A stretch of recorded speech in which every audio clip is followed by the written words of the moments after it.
好耶，来给大家做绝区零所有角色的教学视频啦！本期视频是一个合集视频，目的是用最简洁、最快速，但也最精炼的方式，让你一下子就能了解绝区零这个游戏所有的常驻5星以及4星角色，包括但不限于他们的定位、实战最佳操作手法、武器的佩戴方法、圣遗物的佩戴方法以及配对等等。视频正式开始之前，我先放一个目前所有角色的强度排行榜在这儿，给屏幕前的你做一个参考。当然，这个只是大部分人公认的一个强度排行啊，并不代表我说比较强的角色就是更适合你的那一个。大家还是根据实战中自己的手感选择自己最喜欢的角色，或者按照性癖来选就可以了。那么视频的EP强攻篇正式开始。所谓强攻角色，简单概括就是输出非常高的角色。实战中，强攻角色只要站在场上，就能给敌人带来大量输出。你甚至可以整场战斗都让一个强攻角色战场输出，都会有非常不错的游戏体验。甚至在面对非精英怪的小怪的时候，强攻角色能做到对面还没有失衡就已经被秒了，是力大专飞的典范。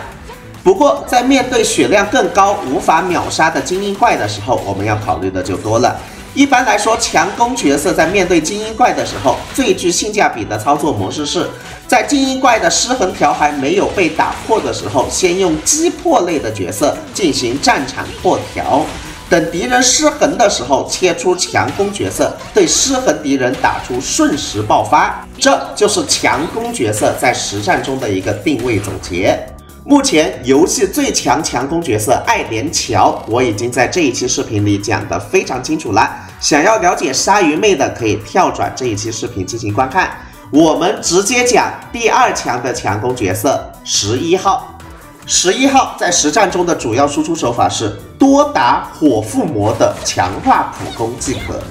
它的强化普攻可以通过以下2种形式进行触发。第一种触发方式，在合适的时间点按下普攻键，这就导致了很多菜鸟玩家在狂按普攻键的时候，只能打出弱化普攻，而打不出强化普攻。而这个所谓合适的时间，官方并没有对它进行具体描述。我实战下来总结为，在它进行4段普攻的时候，每一段动作刚好结束的一瞬间按下普攻键，就可以免费打出强化普攻。如果卡好这个时间点节奏，就像打音游一样，你的11号就可以做到刀刀烈火，全程都保持着一个高输出。但是在瞬息万变的战场上，保证自己不被对面打飞都很难，更别说维持这个强化普攻的节奏了。那有没有第2种办法打出这个强化普攻呢？当然有。11号在发动连携技、强化 E 技能还有终结技的时候，都会免费赠送持续15秒、最多8刀的强化普攻，正好可以让我们打2次普攻循环。所以在实战中，11号的具体操作手法为：先发动连携技、强化 E 技能或者终结技这3种技能中任意1种，然后砍8刀火刀，然后再放剩下2种的任意1种，再砍8刀火刀，以此类推循环。等3种技能都没了，再尽量按照节奏打出免费的强化普攻。怎么样？很好理解吧？但是在高压实战中，你不要为了追求砍满这8刀循环，闪躲都不闪了，格挡都不挡了，这只会让你得不偿失。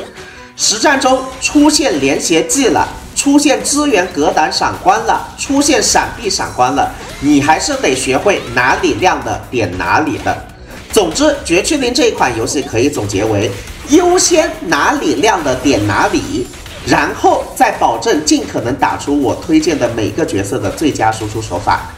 不仅11号是这样，后续的所有角色都是这样，后续我就不再赘述这一点了。武器，也就是殷勤方面，大家可以参考这一张表格截一个图。圣遗物，也就是驱动盘，个人推荐啄木鸟4加上盐狱重金属2，或者盐狱重金属4加上啄木鸟2。个人玩下来，前期啄木鸟会好触发一点，前期大家可以先用啄木鸟。非固定词条的主属性像这样堆就可以了，然后副词条呢尽量堆双爆，除了双爆以外堆攻击力就可以了。配对方面，由于11号有一个被动，那就是队伍里有相同火属性的队友的时候，他的火伤会提高，所以我们至少得给11号配一个火属性的队友。这个时候击破位如果选择同样是火属性的科雷达的话就很赚，但是如果你没有科雷达作为击破位的话，可以选择本作为生存位，也能触发11号的被动，也可以选择露西作为增伤位触发11号的被动。个人心目当中11号的最佳配对是这一个，还有这一个，大家按照自己的需要自行选择就可以了。说完了11号，我们再来看看强攻强度排行榜第3名的猫鼬。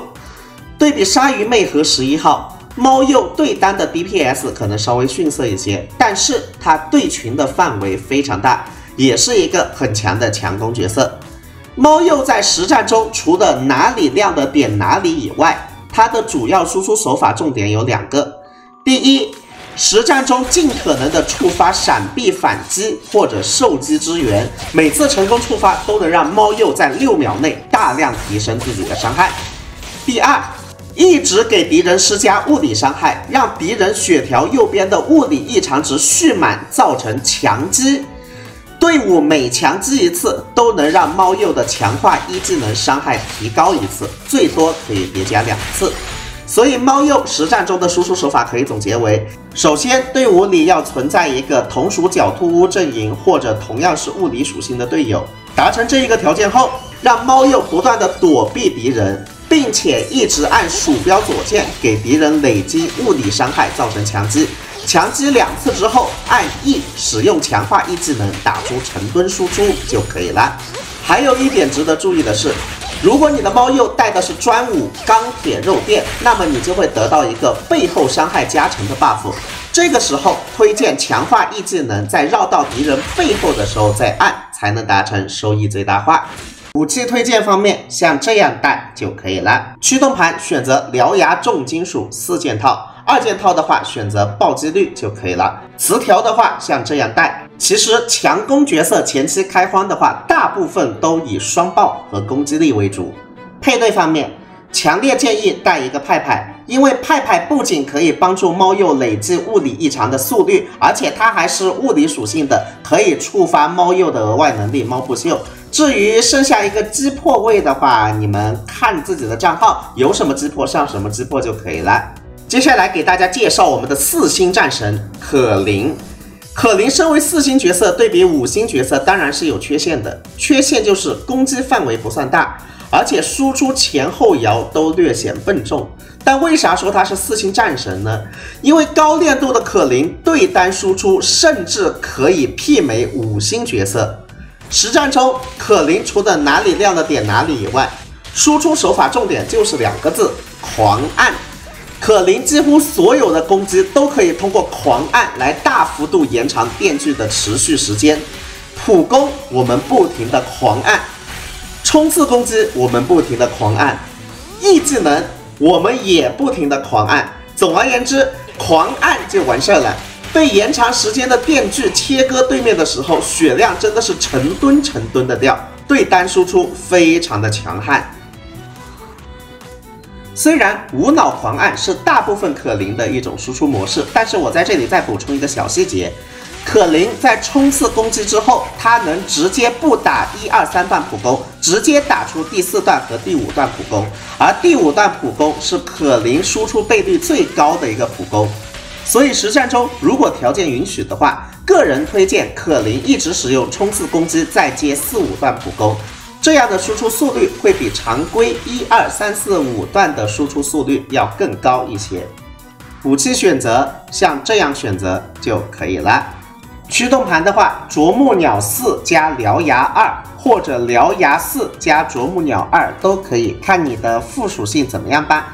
然后主要词条的话，像这样堆就可以了。配对的话和猫鼬一样，还是强烈推荐带一个派派，多打强击效果。举1反3，我们甚至可以组一个不要击破角色的双强攻1异常的3物理队，多打强击效果的同时，猫鼬和可琳负责互补输出。当然，如果没有猫鼬的话，第3个位置还是用击破位啊，有什么击破上什么击破就可以了。那4星角色中，除了4星战神可林以外，安东其实输出也是不俗的。那么安东要怎么玩呢？他的操作模式可以说是所有强攻角色中最简单的一位了。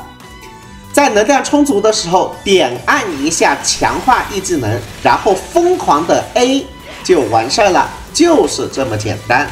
安东使用强化 E 技能会让他自己进入爆发状态，在爆发状态下，我们所有攻击都会变成强化后的垫附模攻击，并且每次攻击都会消耗能量，直至能量消耗完毕，那么安东就会重新回到物理攻击。武器选择如图所示。4星专武旋钻机赤轴，非常适合安东，甚至能和5星的硫磺石碰一碰，大家可以参考一下。驱动盘选择雷暴4件套，考虑到安东其实是非常吃能量的，所以2件套又可以选择能量恢复速率，又可以选择暴击率，这个大家自行选择。主词条像这样堆就可以了。配对方面，安东队伍里如果有和自己相同阵营或者相同属性的角色的话，它会触发通力合作效果，所以击破位的话选择和他同阵营的科雷达，如果没有科雷达的话，推荐和他同属性的安比。最后一个位置的话，上丽娜来辅助安东是最好的。当然不是人人都有丽娜的，所以也可以上一个本增加一下生存能力，实在不行的话再上一个输出补一下输出也是可以的。最后一个强攻角色就是我们御三家之一的比利了啊。那比利这一个角色，与其说他是一个强攻角色呢，我认为他是一个补输出的角色。为什么这么说呢？因为它只有3种伤害模式的倍率会高一点，一个是支援突击，一个是强化 E 技能，还有一个是大招的一个倍率啊。除了这3个技能以外，它的其他的输出倍率都是挺刮痧的，但是这3个技能都又是属于那种只能一次性释放的技能，所以比利我在游玩的时候，我感觉就是它的哪个技能有了，你切出来打一下，就可以把它切回去了，主打一个补充一下输出伤害。实战下来就是比利作为一个强攻角色，它的输出能力可能还不如一些击破角色啊。总而言之，比利这个角色身为御三家呢，他帅是挺帅的，但至于他要不要练呢？这个大家就看自己的性癖啦。武器的话，像这样带。驱动盘的话，推荐使用啄木鸟电音4加上狼牙重金属2，或者狼牙4加上啄木鸟2都可以。